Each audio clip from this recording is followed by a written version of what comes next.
আসসালামু আলাইকুম। এবিসি আন্তর্জাতিক খবরে আপনাকে স্বাগতম। শুরুতেই সংবাদ শিরোনাম, এরপরেই বিস্তারিত। পুরো মধ্যপ্রাচ্য জুড়ে বাজছে তৃতীয় বিশ্বযুদ্ধের দামামা। আর এরই মধ্যেই আমাদের হাতে এসে পৌঁছেছে গুরুত্বপূর্ণ আন্তর্জাতিক সংবাদ। শুরুতেই শিরোনাম। লোহিত সাগরে মার্কিন যুদ্ধ জাহাজে আবারও ইয়েমেনি হামলা, ৯ ঘন্টা ব্যাপী সংঘর্ষ। জানাবো পশ্চিম এশিয়া অঞ্চলের সকল মার্কিন স্থাপনা ইরানি ক্ষেপণাস্ত্রের আওতায়, ইরানি সেনা কমান্ডারের হুঁশিয়ারি।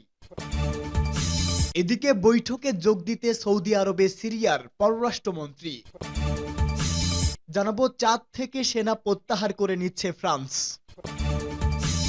এবং সর্বশেষ জানাবো কোনো শর্ত ছাড়াই ট্রাম্পের সঙ্গে বৈঠকে প্রস্তুত ভ্লাদিমির পুতিন। এতক্ষণ শুনছিলেন সংবাদ শিরোনাম, এবারে বিস্তারিত। লোহিত সাগরে মার্কিন যুদ্ধজাহাজে আবারও ইয়েমেনি হামলা, ৯ ঘন্টা ব্যাপী সংঘর্ষ। লোহিত সাগরে মার্কিন বিমানবাহী রণতরী ইউএসএস হ্যারি জে ট্রুম্যানে আবারও হামলা চালানোর খবর দিয়েছে ইয়েমেন। দেশটি বলেছে গতকাল এই হামলা চালানোর সময় দুপক্ষের মধ্যে ৯ ঘন্টা ব্যাপী সংঘর্ষ হয়েছে। ইয়েমেনের সশস্ত্র বাহিনীর মুখপাত্র ব্রিগেডিয়ার জেনারেল ইয়াহিয়া শারি আল মাসিরা নিউজ চ্যানেলে প্রকাশিত এক বিবৃতিতে এই তথ্য জানান।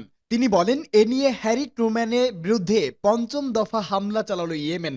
জেনারেল সারি বলেন, মার্কিন বিমানবাহী রণতরীতে ক্রুজ ক্ষেপণাস্ত্র ও ড্রোন দিয়ে আঘাত হানা হয়। অভিযানটি সফল হয়েছে দাবি করে ইয়েমেনের এই সেনা কর্মকর্তা। তিনি বলেন, হামলার পর মার্কিন যুদ্ধজাহাজটি তার অবস্থান থেকে পিছু হটতে উত্তর থেকে লোহিত সাগরের শেষ প্রান্ত চলে গেছে। তিনি হুঁশিয়ারি দিয়ে বলেন, ইহুদিবাদী ইসরায়েল ও তার পৃষ্ঠপোষকরা যতদিন গাজা উপত্যকায় গণহত্যা এবং এই উপত্যকার উপর থেকে অবরোধ বন্ধ না করবে, ততদিন ইয়েমেনের সশস্ত্র বাহিনীর অভিযান চলতে থাকবে। এর আগে ইয়েমেনের সশস্ত্র বাহিনী এক বিবৃতিতে লোহিত সাগরে মোতায়েন মার্কিন যুদ্ধ জাহাজে হ্যারি জে ট্রুম্যান ও তার সহযোগী রণতরীগুলোর বিরুদ্ধে কয়েক দফা হামলা চালানোর খবর দিয়েছিল।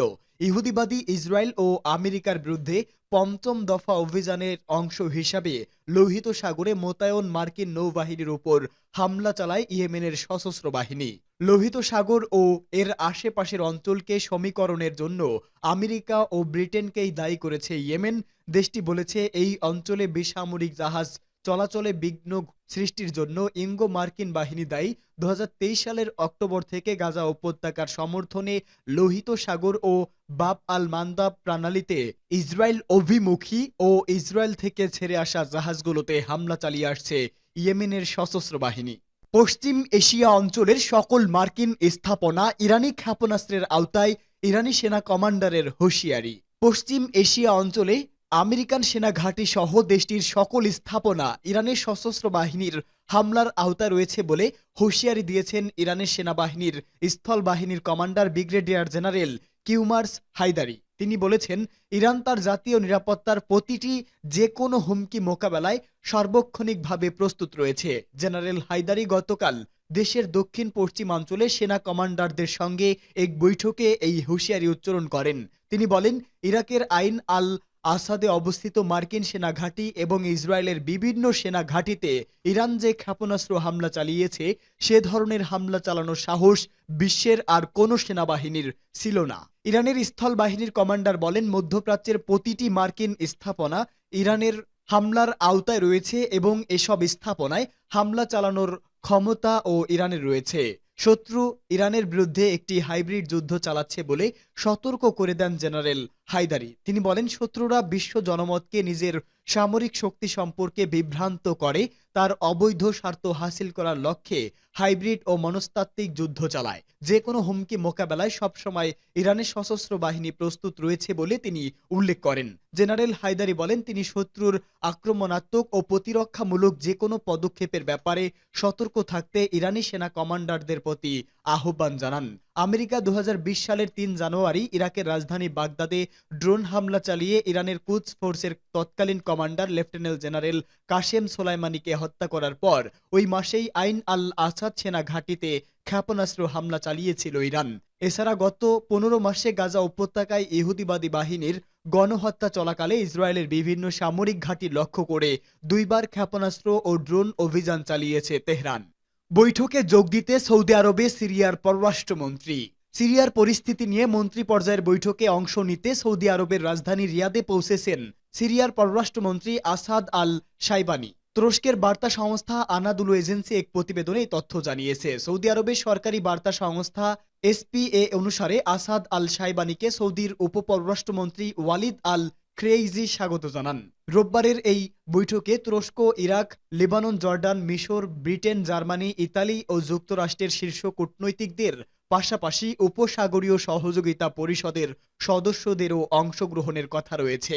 তুরস্কের কূটনৈতিক সূত্র আনাদুলু এজেন্সিকে নিশ্চিত করেছে, সিরিয়ার স্থিতিশীলতা ও নিরাপত্তা নিশ্চিত করার জন্য প্রয়োজনীয় পদক্ষেপগুলো নিয়ে আলোচনায় তুরস্কের পররাষ্ট্রমন্ত্রী হাকান ফিদানও অংশ নেবেন। চাঁদ থেকে সেনা প্রত্যাহার করে নিচ্ছে ফ্রান্স। একসময় আফ্রিকা মহাদেশে উপনিবেশ গড়ে সম্পদ লুটে নিয়েছে ফ্রান্স, কিন্তু এখন রুখে দাঁড়াচ্ছে ফ্রান্সের উপনিবেশ থাকা বহু দেশ। সর্বশেষ ফ্রান্সের সেনা উপস্থিতির বিরুদ্ধে সোচ্চার চাঁদ সরকার, তাই এখন বাধ্য হয়েই চাঁদ থেকে সেনা প্রত্যাহার করছে ফ্রান্স। একটি ভিডিও ফুটেজে দেখা যায় ট্যাঙ্ক এবং অন্যান্য সামরিক সরঞ্জাম এনজামেনার বিমান ঘাঁটি ১৭২ ফোর্ট ল্যামি থেকে সরিয়ে নেওয়া হচ্ছে। চাঁদ থেকে ফরাসি বাহিনী প্রত্যাহারের অংশ হিসাবে দেশ ছাড়ছে তারা। এর আগে চাঁদের সরকার জানায় এ মাসের মধ্যে ফরাসি বাহিনীকে এই দেশ ছাড়তে হবে। কিছুদিন আগে ফ্রান্সের প্রেসিডেন্ট ইমানুয়েল ম্যাক্রো বলেছেন, সন্ত্রাসবাদের বিরুদ্ধে লড়াই প্যারিসের সমর্থনের জন্য আফ্রিকার দেশগুলোর আরও বেশি কর্তৃত্ব দেখানো উচিত। এর জবাবে চাঁদের প্রেসিডেন্ট মাহামাদ ইদ্রিস দেবী বলেন, ভুল জামানায় রয়েছে ম্যাক্রো। দীর্ঘ সময় পশ্চিম আফ্রিকার চাঁদ, আইভরি কোস্ট, সেনেগাল, মালি, বুরকিনা ফাসো ও নাইজারের মতো দেশের উপনিবেশ ছিল ফ্রান্সের। তবে সম্প্রতি এসব দেশ ফ্রান্সের সঙ্গে তাদের সহযোগিতার সম্পর্ক ছিন্ন করেছে। আর তাই নাইজারের পর এবার চাঁদ ছাড়তে হচ্ছে ফ্রান্সের প্রেসিডেন্ট ইমানুয়েল ম্যাক্রো বাহিনীর। কোনো শর্ত ছাড়াই ট্রাম্পের সঙ্গে বৈঠকে প্রস্তুত পুতিন, বলছে ক্রেমলিন। গত বৃহস্পতিবার নবনির্বাচিত মার্কিন প্রেসিডেন্ট ডোনাল্ড ট্রাম্প বলেছিলেন, রুশ নেতা ভ্লাদিমির পুতিন তার সঙ্গে বৈঠক করতে চান। দুজনের মধ্যে একটি বৈঠকের আয়োজন চলছে, এবার বিষয়টি স্বীকার করেছে মস্কো। ক্রেমলিনের মুখপাত্র দিমিত্রি পেসকভ জানিয়েছে, কোনো ধরনের শর্ত ছাড়াই ট্রাম্পের সঙ্গে সরাসরি আলোচনায় প্রস্তুত পুতিন। তবে এ বিষয়ে কোনো নির্দিষ্ট সিদ্ধান্ত এখনও চূড়ান্ত হয়নি। এক প্রতিবেদনে এই খবর দিয়েছে দ্য কিয়েভ ইন্ডিপেন্ডেন্ট। নির্বাচনী প্রচারণা চলাকালে ট্রাম্প ইউক্রেনে শান্তি প্রতিষ্ঠা করবেন বলে প্রতিশ্রুতি দিয়েছিলেন। শপথ নেওয়ার অল্প কয়েকদিন বাকি থাকলে পুতিনের সঙ্গে বৈঠকের আয়োজনের ঘোষণা দিলেন এই রিপাবলিকান নেতা। আর এতে শর্তহীনভাবে বৈঠকে বসতে চায় পুতিন। ক্রেমলিনের মুখপাত্র দিমিত্রি পেসকভ বলেছেন, আলোচনার মাধ্যমে সংকট নিরসনে ট্রাম্প নিজেও যথেষ্ট আগ্রহ প্রকাশ করেছেন।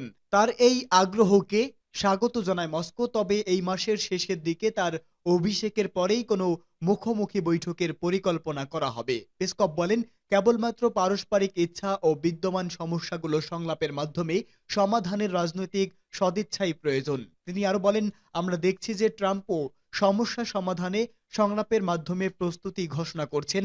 আমরা এটি স্বাগত জানাই। তবে পেসকভ আরো যোগ করেন, বর্তমানে কোনো বৈঠকের জন্য নির্দিষ্ট পরিকল্পনা নেই।